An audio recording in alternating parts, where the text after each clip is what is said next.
Jalasaul kurama sesepuh bini sepuh simbah-simbah yai jamaah Masjid Al-Karim ingkang dirahmati Allah Subhanahu wa taala. Sesarengan monggo kita ngerasakan syukur dumateng Allah Subhanahu wa taala ngantos saah menika kita tasih dipun paringi sehat wa afiah, sehat ingkang sae, kesehatan ingkang purun diajak sae, kesehatan ingkang kersa dadosaken kesaenan hingga kita saged kembal wonten ing masjid. Monggo kita niati iktikaf, niat thalabul ilmi, mugi-mugi Allah maringi ilmu kita ilmu ingkang manfaat dunia hatal akhirah, amin amin ya rabbal alamin. Salawat serta salam monggo kita aturaken dumateng Nabi Agung Muhammad sallallahu alaihi wasallam ingkang kita ajeng-ajeng syafaatipun, syafaat wonten ing yaumil kiamah, syafaat ingkang menolong kita dari segala kekurangan sebagai manusia, syafaat ingkang pasti adanya karena kita lemahnya sebagai manusia, kita lemah sebagai insan ingkang ditugaskan ibadah, tapi kadang kita terlena dengan ibadah kita sehingga tidak semestinya ibadah yang kita lakukan itu belum tentu merupakan benar-benar ibadah, karena semuanya adalah sebagai ikhtiar manusia, ikhtiar kita. Tentunya banyak kekurangan, banyak kekhilafan dari ibadah-ibadah kita. Maka yang pasti yang bisa menolong kita adalah syafaatnya kanjeng Nabi Muhammad sallallahu alaihi wasallam. Itulah yang kita harapkan. Makanya tak henti-hentinya mari kita bersolawat dimanapun kita berada, minimal sallallahu ala Muhammad sallallahu ala Muhammad. Lakong saya Allahumma salli ala sayyidina Muhammad wa ala ali sayyidina Muhammad. Para jamaah pengajian Rebunan Masjid Al-Karim ingkang dirahmati Allah Subhanahu wa taala. Pilih kita sedaya selaku manusia itu semua perbuatan kita akan dimintai pertanggungjawabannya, karena di antara kita kullukum ra'in, kita adalah pemimpin. Pemimpin itu penentu kebijakan diri kita, minimal pemimpin dari diri kita. Apa yang kita lakukan itu ya prerogatif kita, kemerdekaan kita, dan setiap dari kemerdekaan kita, perilaku kita pasti akan dipertanggungjawabkan. Pertanggungjawaban kita terhadap perbuatan itu tidak hanya di akhirat.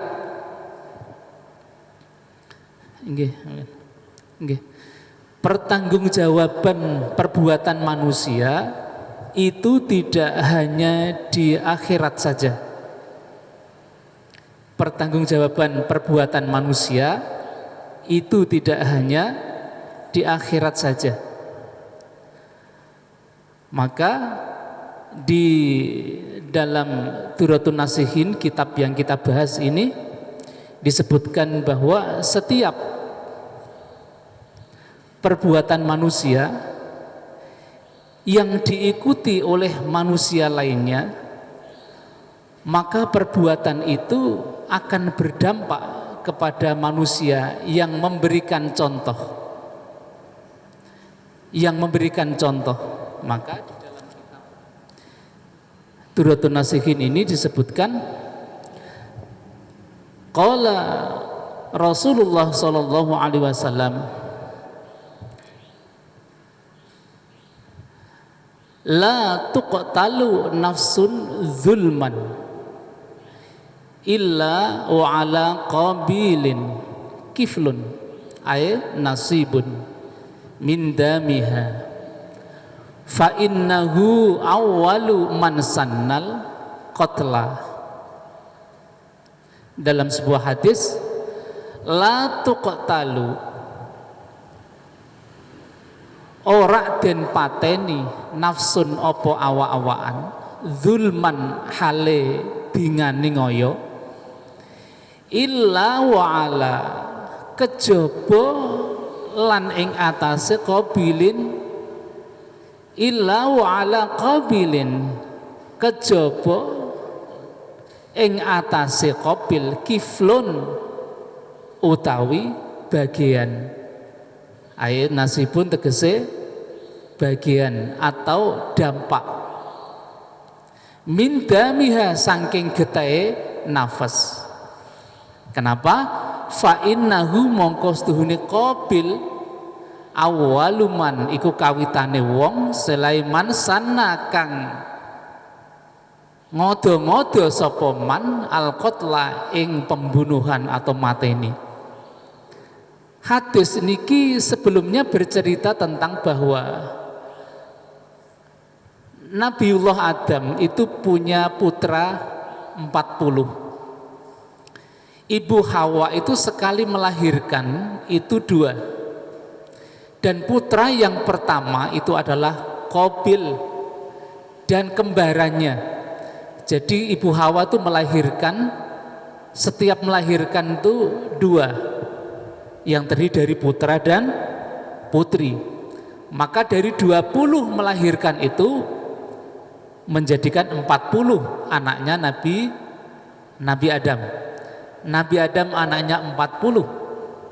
Yang pertama adalah Qabil dan kembarannya putri, yaitu Iklimah, adiknya Habil.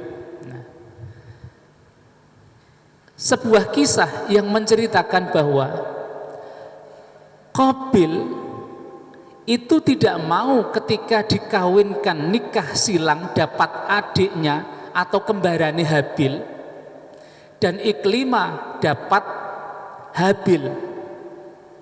Qabil pengennya nikah ya dengan kembarannya, satu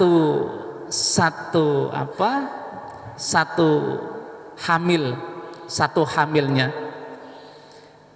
Karena tidak terima dengan perintah Allah, perintah bapaknya untuk dinikah dengan adiknya, maka timbullah rasa, karena dipengaruhi oleh iblis, maka timbullah keinginan supaya tetap bisa menikah dengan Iklimah.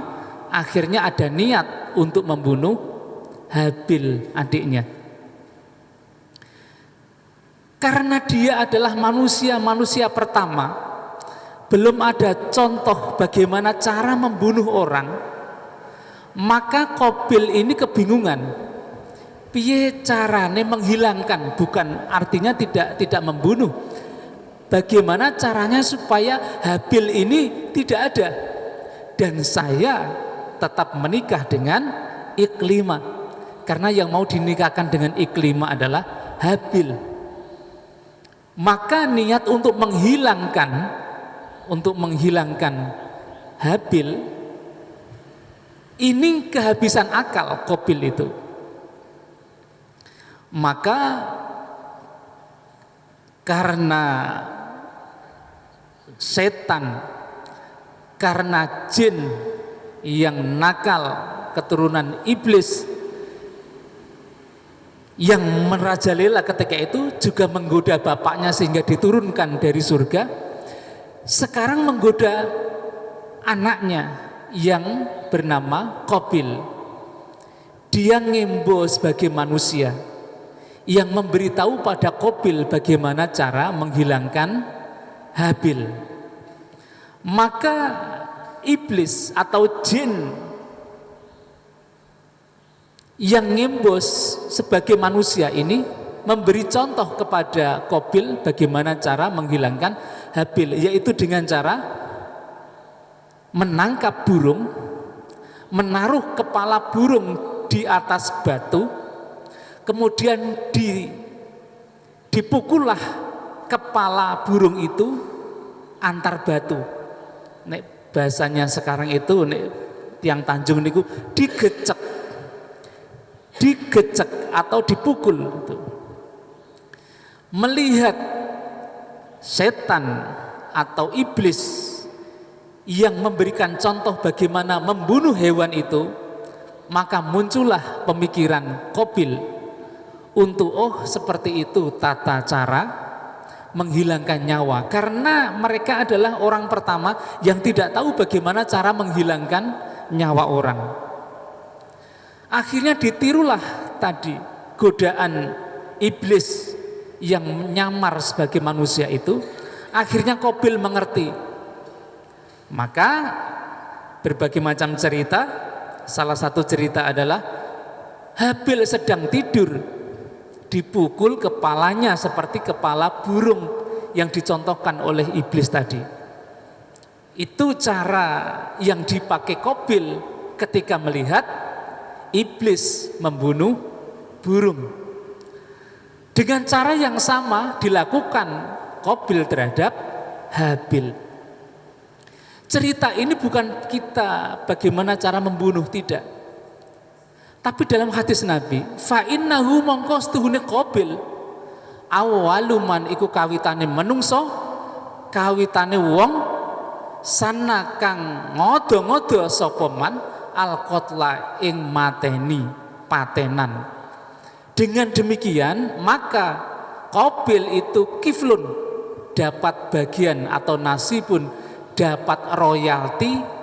Setiap ada anak Adam atau Bani Adam membunuh orang, maka Qabil dapat royalti dosa, karena dialah orang yang pertama yang memberikan contoh bagaimana cara membunuh orang. Dari cerita ini kita bisa memahami bahwa dari kita pun bisa apa yang kita lakukan dan ditiru oleh orang lain akan berdampak kepada diri kita. Kalau kita berbuat jelek kemudian ditiru oleh orang lain meniru kejelekan kita, selama dia berbuat jelek kita juga dapat royalti kejelekan itu. Royalti ngertos nggih? Simpanan atau dapat nasib atau dapat kiflun, dapat dampaknya. Sebagaimana hadis tadi bahwa setiap ada pembunuhan oleh anak Adam, maka Qabil selalu dapat dosanya, karena dialah orang pertama kali yang memberikan contoh bagaimana cara membunuh orang. Maka hikmah yang bisa kita ambil, berhati-hatilah kita berucap, karena ucapan kita kalau jelek ditiru oleh orang lain mengikuti kejelekan kita, maka kita juga dapat simpanan, dapat dampak tabungan dosa dari apa yang kita contohkan kepada orang lain.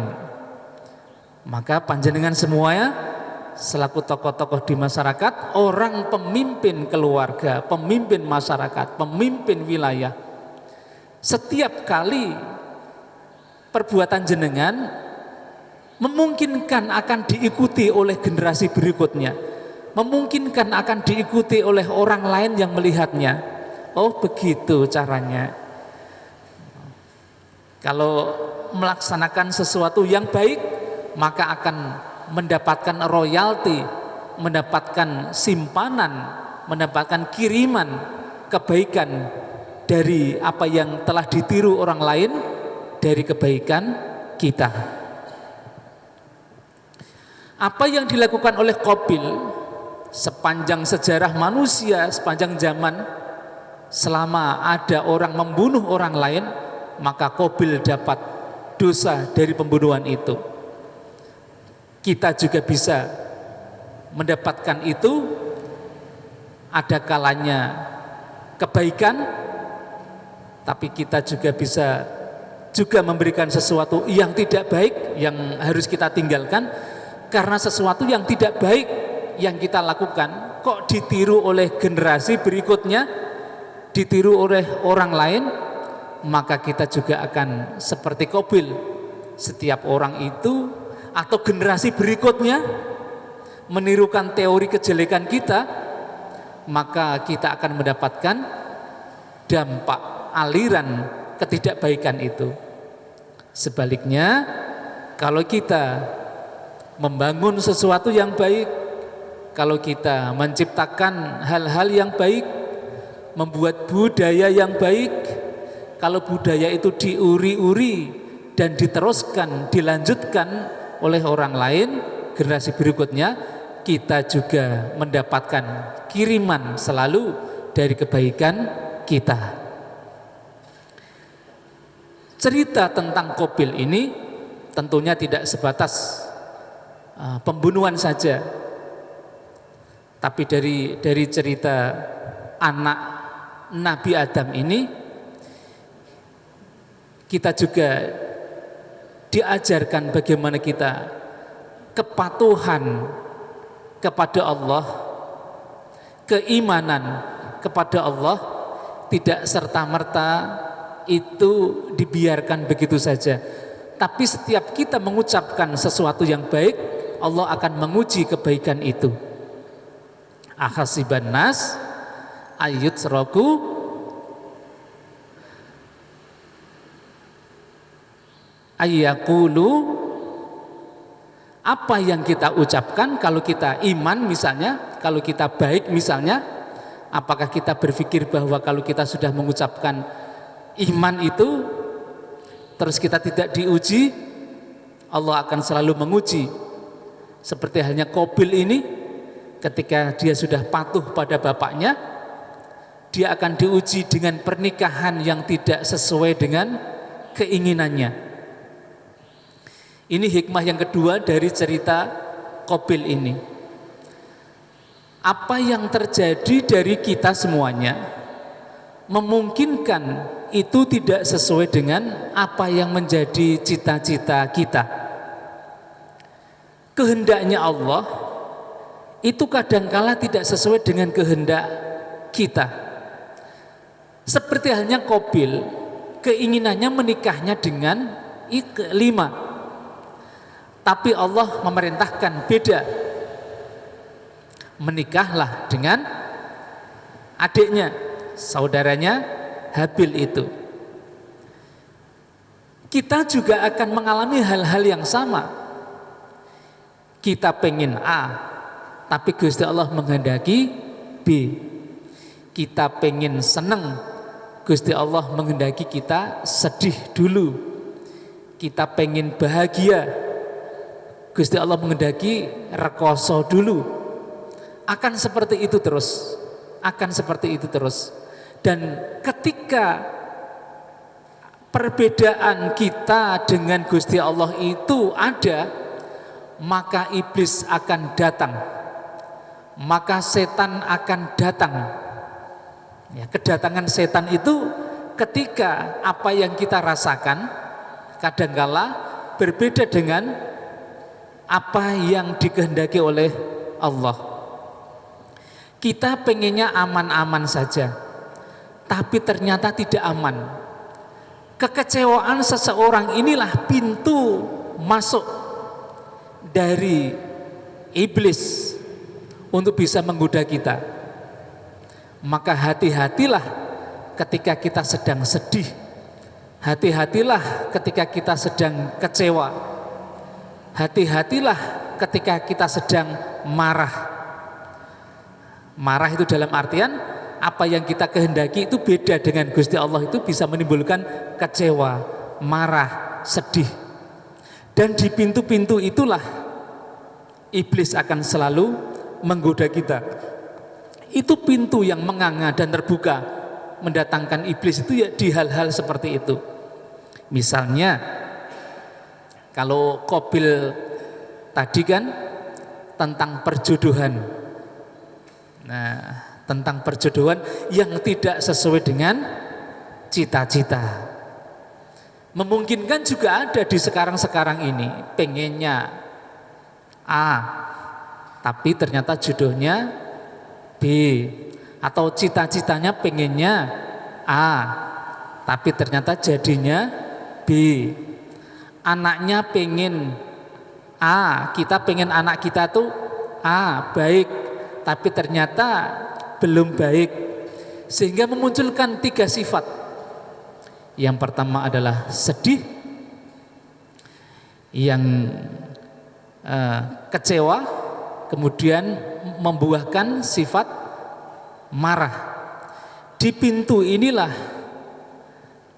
iblis akan datang kepada kita. Nah, maka di pintu ini ketika sedang sedih, ketika sedang kecewa, ketika sedang marah, inilah kita harus berhati-hati. Kita harus berhati-hati karena permainan iblis sedang dimulai.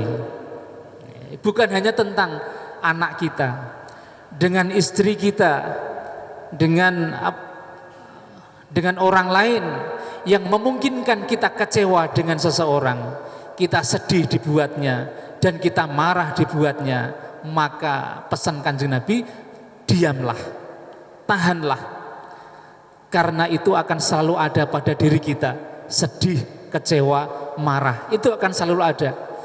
Maka yang terbaik adalah diamlah, tahanlah, karena itulah babus syayatin atau pintu setan, pintu iblis untuk masuk. Kalau kita tidak bisa menjaga itu, maka efeknya ya seperti Qabil, sampai tega membunuh saudaranya, sampai berbicara tidak baik dengan orang lain. Itu kalau kita ungkapkan, kalau kita bicara ketika marah, itu ketidakbaikan akan keluar.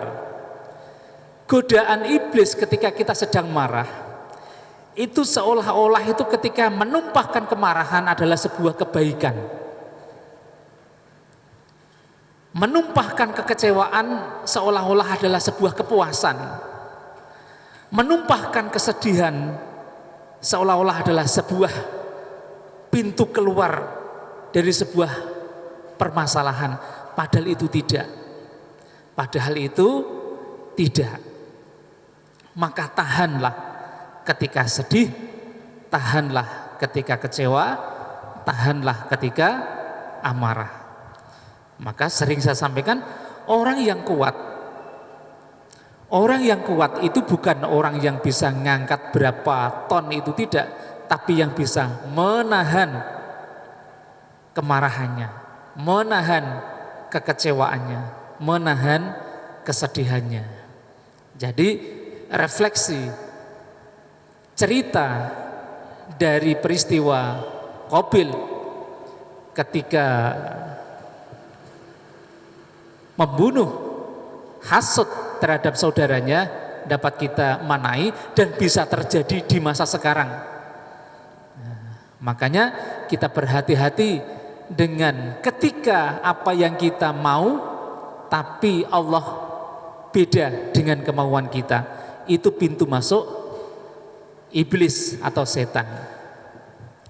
Wa kadzalan koyok mengkono madkur kila dan ceritaake, inna awwalaman setuhune kawitane wong hasada kang drengki fis samawati ing dalam pira-pira langit, kana iku ana iblisu sapa iblis alaihi laknatullah. Yang pertama-tama hasud, yang pertama-tama drengki makhluk langit adalah iblis. Wa awaluman lan kawitane wong hasada kang drengki sapa man fil ardi ing dalem bumi, kana iku ana sapa man Qabila, rupane Qabil. Orang yang pertama-tama hasud itu drengki, iri terhadap saudaranya, itu adalah Qabil. Kalau di makhluk langit itu iblis ketika iri dengan Adam. Kemudian di bumi yang pertama kali adalah Qabil ketika iri dengan Habil.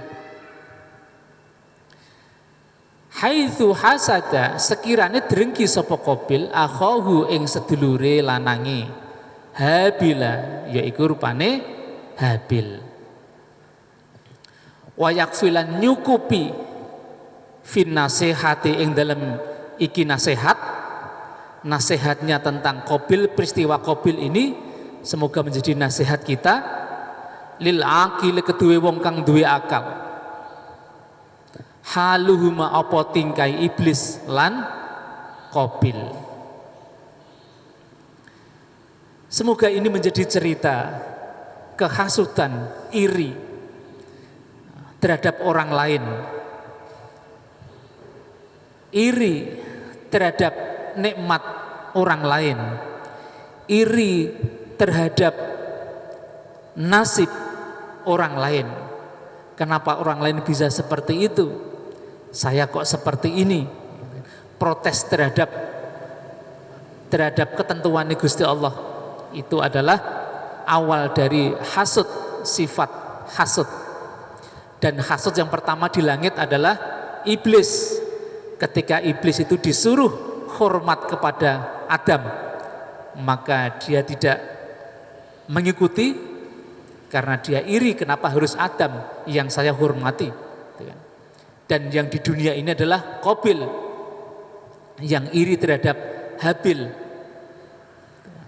Maka berikutnya qala sallallahu alaihi wasallam, ngendika sapa Kanjeng Nabi Muhammad sallallahu alaihi wasallam tentang hasud dan iri ini, inna li ni'ami, setuhune iku kedue pira-pira nikmat, agdaan apa pira-pira musuhan,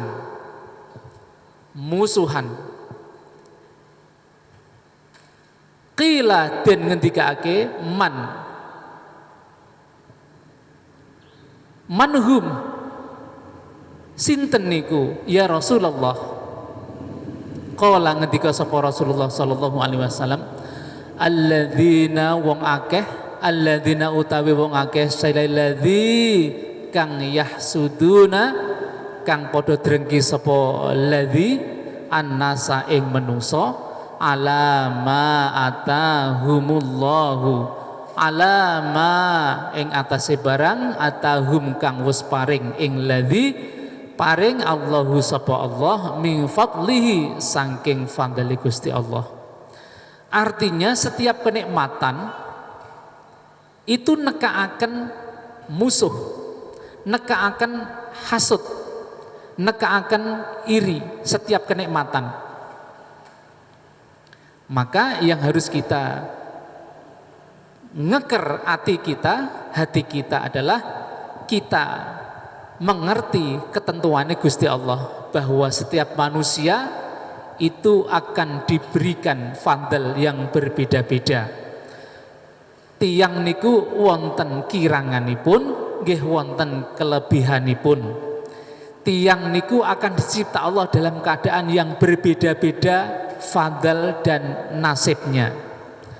Maka tugas manusia adalah menghormati perbedaan niku. Ketika Allah memberikan nikmat pada orang lain, maka cobaan kita adalah bisa menahan hati kita dari sifat hasud terhadap orang lain. Maka ulama berpendapat ummahatul khotoya thalathun. Ummahatul khotoya utawi pira-pira pusate luput kesalahan manusia yang terbesar itu thalathun iku 3, al-hasadu nomor 1 iri. Kenapa ini pusatnya? Karena iri itu ada kalanya baik. kita pasti punya sifat iri, karena sifat iri itu ada kalanya baik ketika untuk kebaikan, ketika orang lain dapat ilmu, ketika orang lain bisa beribadah, kita itu dianjurkan iri untuk bisa mengikutinya. Tapi sifat iri itu juga berpengaruh terhadap sesuatu yang tidak baik. Makanya inilah yang disebut dengan ummahat, pusat kesalahan manusia. Dan kita punya sifat itu. Menungso itu gak ada sifat hasud, sifat dengki. Maka yang terbaik adalah menahan. Menungso itu gak ada sifat amarah. Yang terbaik adalah menahan. Menahan amarah, menahan iri, menahan hasud itu. Makanya ulama berpendapat ummahatul khotoya utawi pira-pira pusat luput salatu iku telu, nomor setunggal ahasadu, alhasadu drengki, wal harsu, hirsu ya, lan demen donyo, kedonyan, orientasi materi yang berlebihan. Dan nomor tiga wal kibaru, nomor tiga adalah sombong atau gumedi. Tiga-tiga sifat ini akan dimiliki manusia dan akan selalu ada manusia, ada pada diri manusia. Nomor setunggal menapa wau? Hasud. Nomor kalih kedonyan. Nomor tiga gumedi. Tiga sifat ini selalu ada pada diri manusia. Maka tugas manusia tidak menghilangkan sifat-sifat seperti ini. Yang bisa kita lakukan adalah menahan. Al-kadhimina, menahan. Al-kadhiminal ghaidh, menahan amarah. Bukan menghilangkan amarah, tapi menahan. Menahan hasud, menahan gumede, menahan kedonyan ini. Dari sifat-sifat ini, pada malam hari ini kita bicara tentang bagaimana dampak dari sifat ini. Kalau kita lakukan, selain rugi pada diri sendiri, juga akan menambah, memberikan royalti ketidakbaikan pada diri kita. Kados Qabil tadi, setiap ada orang yang membunuh temannya, membunuh orang lain, dia dapat royalti dosa, kiriman dosa. Dan kita, ketika kita sedang hasud, ketika kita sedang mengumpat, ketika kita sedang gumede, memungkinkan gumede kita ditiru oleh orang lain. Ketika kita punya sifat kedonyan dan itu ditiru oleh orang lain,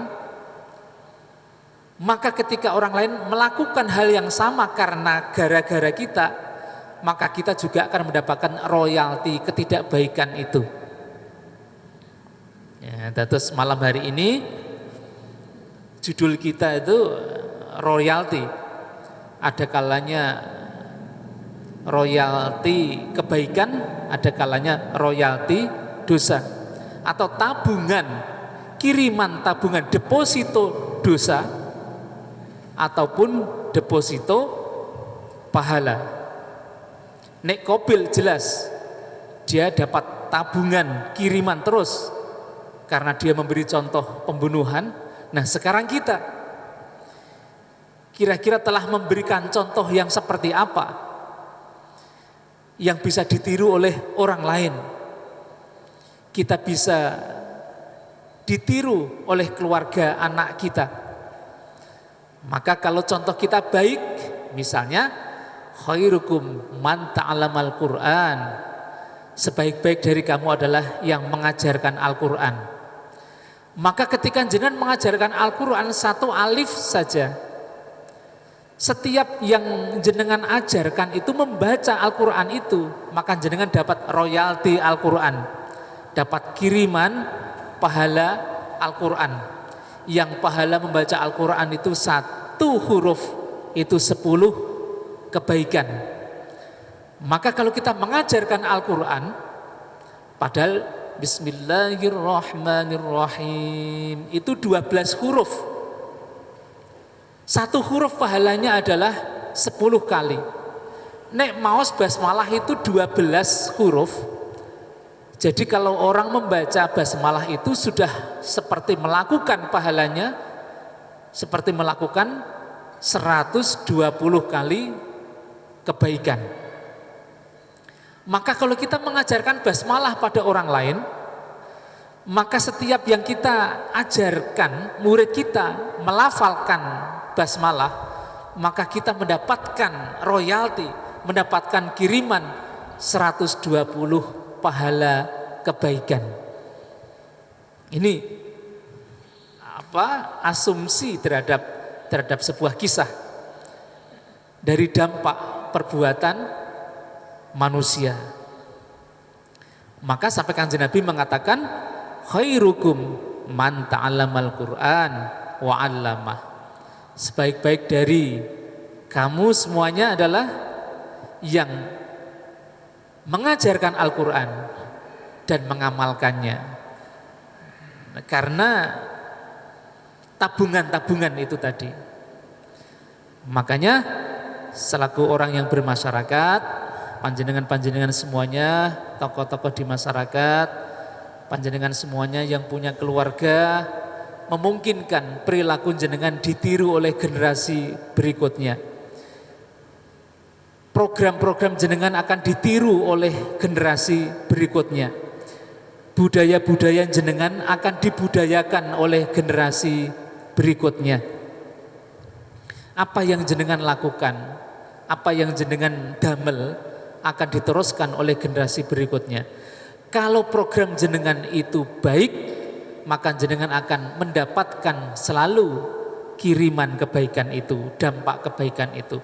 Tapi kalau memberikan contoh yang tidak baik, memarahi orang, menghina orang, sombong di hadapan orang, dan akan diikuti oleh orang lain, mengikuti perilaku kita, maka kita juga akan mendapatkan ketidakbaikan dari contoh-contoh yang pernah kita lakukan, yang ditiru oleh orang lain.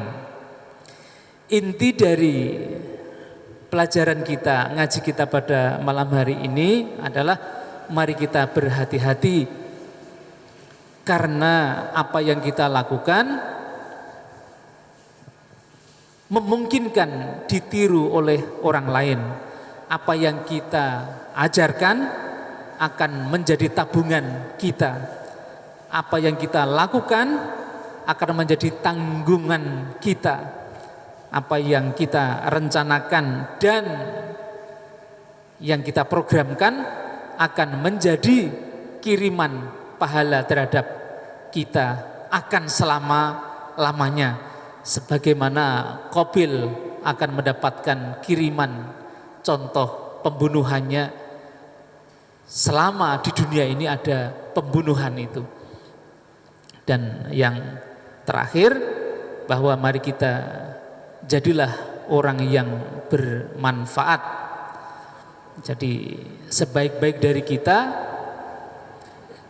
jadi orang baik, monggo. Tapi jadilah orang yang bermanfaat. Jadilah orang yang bermanfaat. Kalau jadi orang baik itu mudah, kata Mbah Sahal Mahfud, mudah jadi orang baik itu. Di rumah nggak ngapa-ngapain sudah baik. Tapi jadilah orang yang bermanfaat, agar apa yang kita lakukan ini bisa dirasakan oleh orang lain, dan kita akan mendapat selalu kiriman kebaikan, kemanfaatan dari apa yang kita perbuat. Wallahu alam bisawab. Maulaya salli wa sallim iman abada على حبيبك خير الخلق كلهم هو الحبيب الذي ترجى شفاعته لكل هول من الأهوال مقتحم يا ربي بالمصطفى